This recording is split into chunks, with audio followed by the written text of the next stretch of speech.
이번에는 위험한 물건으로 폭행당한 경우 작성할 수 있는 특수폭행 고소장에 대해 알아볼 텐데요. 영상을 모두 시청하시면 이번 사례에서는 어떻게 특수폭행죄가 성립하는지와 법원에서 특수폭행을 판단하는 기준은 무엇이며 고소장에서 필수적인 기재사항은 무엇인지 범죄 사실을 구체적으로 설명하는 방법과 사례에 맞추어 필요한 증거 자료는 무엇인지 확인하여 고소장을 작성할 수 있습니다. 그리고 샘플과 함께 영상을 시청하시면 내용들을 더욱 쉽게 이해할 수 있습니다. 우리가 흔히 알고 있는 흉기가 아닌 일상에서 사용하는 휴대폰, 우산, 의자와 같은 평범한 물건을 이용하여 폭행하였다면 형법상 특수폭행으로 처벌될 수 있는데요. 이러한 특수폭행으로 피해를 보았지만 어떻게 대처해야 할지 몰라 혼자서 고민하고 있다면 이번 영상을 통해 특수폭행은 무엇이고 어떻게 고소장을 작성해야 하는지 확인할 수 있습니다.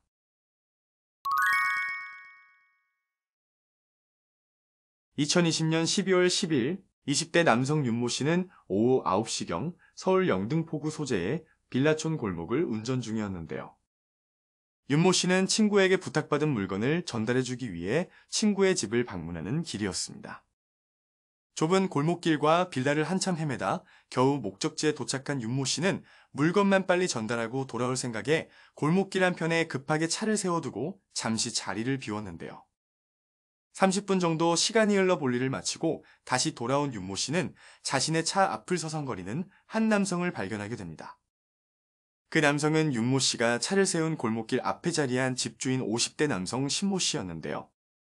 신모 씨는 윤모 씨를 보자마자 남의 집 앞에 이렇게 차를 대는 게 말이 되냐 싸가지 없는 새끼야라며 화를 냈고 초면에 다짜고짜 욕을 들은 윤모 씨는 기분이 나빴지만 자신이 잘못한 일이기에 참고 사과했습니다. 늦은 시간에 주변이 어두워 잘 보지 못했습니다. 지금 바로 차 뺄게요. 죄송합니다라며 사과했지만 신모 씨는 계속해서 욕설을 내뱉으며 윤모 씨를 다그쳤는데요. 계속되는 신모 씨의 무례한 태도에 윤모 씨 역시 화가 나기 시작했고 지금 바로 뺀다는데 왜 계속 욕을 하냐며 항의했습니다. 그러자 신모 씨는 자신의 휴대폰을 꺼내들어 견인차를 부르고 경찰에 신고하겠다며 소리를 질렀습니다. 윤모 씨가 그런 신모 씨를 말리기 위해 가까이 다가가자 신모 씨는 더욱 흥분하며 다가오는 윤모 씨를 밀치고 손에 들고 있는 휴대폰으로 팔과 어깨를 구타했습니다.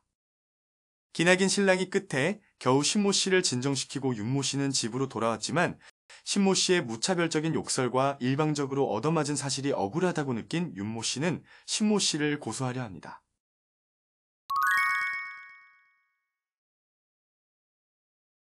이번 사례에서 신모 씨가 휴대폰으로 윤모 씨를 폭행한 행위는 특수폭행죄에 해당합니다. 그러나 신모 씨가 휴대한 물건은 전혀 위험해 보이지 않는 휴대폰이었는데요. 그렇다면 신모 씨가 이용한 휴대폰이 위험한 물건에 해당하는지 확인해 볼까요?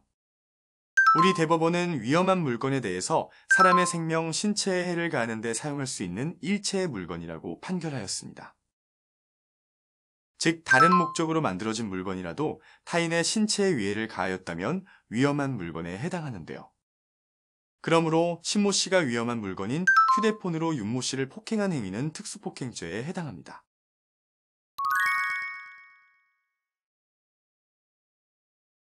그럼 위사례에 맞춰 고소장 작성 방법에 대해서 살펴보겠습니다. 우선 고소장이란 범죄의 피해자 또는 고소할 권한이 있는 사람이 범죄 사실을 수사기관에 고소하기 위해 제출하는 서류입니다. 쉽게 말해 범죄의 가해자를 처벌해달라고 요청하는 서면인데요. 그렇기 때문에 고소장을 작성할 때는 가해자의 범죄 사실을 구체적으로 기재해야 합니다. 먼저 고소장을 작성하기 위해서는 아래와 같은 순서로 목차를 설정합니다.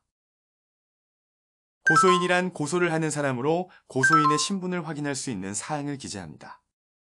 피고소인이란 고소를 당하는 사람, 보통 범죄 가해자를 말하며 피고소인을 특정할 수 있는 사항을 기재합니다.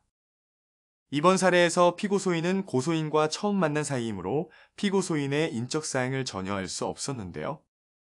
이처럼 피고소인의 인적사항을 전혀 알지 못한다면 우선 피고소인의 인적사항은 불상으로 기재하고 수사기관에 진술하는 과정에서 피고소인을 특정할 수 있는 방법을 찾아야 합니다. 고소 취지와 관계 법령은 피고소인을 어떠한 법령에 의하여 고소하는지, 그리고 이로써 피고소인의 처벌을 구한다는 취지를 기재하는 항목입니다. 그러므로 이번 사례는 형법 제261조의 특수폭행죄와 제260조 폭행죄의 법령을 함께 기재하였습니다.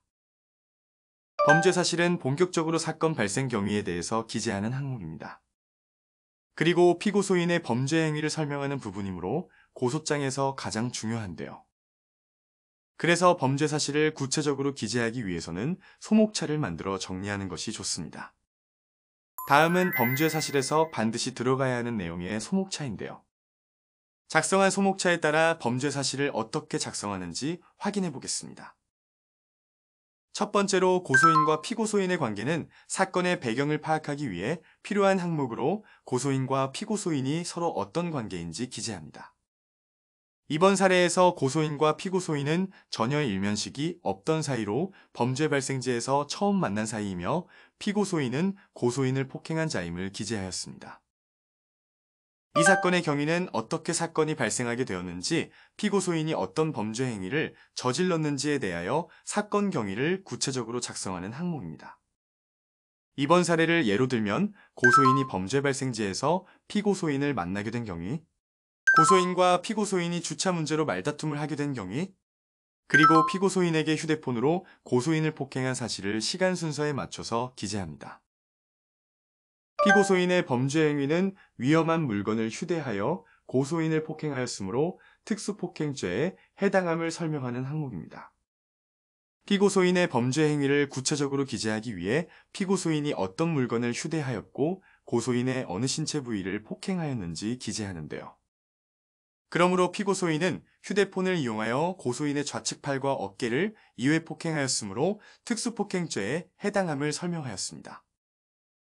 고소인의 피해 상황은 피고소인의 범죄 행위로 인해 고소인에게 발생한 피해 상황을 기재하는 항목입니다. 이번 사례에서 고소인은 팔과 어깨에 통증으로 회사에 출근을 하지 못해 업무에 지장이 생겼는데요. 이처럼 피고소인의 폭행으로 인하여 발생한 고소인의 피해 상황을 기재하고, 만일 피해 상황 외에 억울한 사정이 있다면 탄원서에 상세하게 기재하여 첨부합니다. 소결론에서는 지금까지 기재한 범죄 사실들을 요약하여 고소인과 피고소인의 관계, 사건 발생 일시, 장소, 피고소인의 범죄 행위, 고소인의 피해 사실을 간결하게 기재합니다. 그리고 마지막 결론에서는 피고소인을 엄벌에 처해달라는 취지를 기재합니다. 증거자료는 피고소인의 범죄 사실을 입증하기 위하여 반드시 필요한 자료입니다. 이번 사례에서는 피고소인이 휴대폰으로 고소인을 폭행하는 장면이 담겨있는 빌라 앞 CCTV 화면을 증거자료로 제출하였습니다. 증거자료는 각자 상황에 맞게 자료를 수집하여 제출하는데요. 사건 당시에 목격자가 있었다면 증언을 기재한 진술서도 좋은 증거자료가 됩니다. 고소장을 다 작성하였다면 고소장을 관할경찰서에 제출해야 하는데요. 이 사건의 경우 이 사건 범죄 발생지 소재의 관할경찰서에 접수하면 됩니다.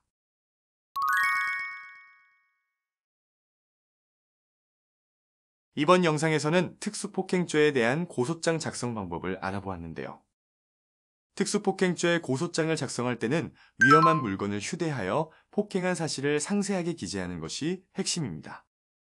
그럼 여러분들도 용기를 내어 한번 작성해 보세요.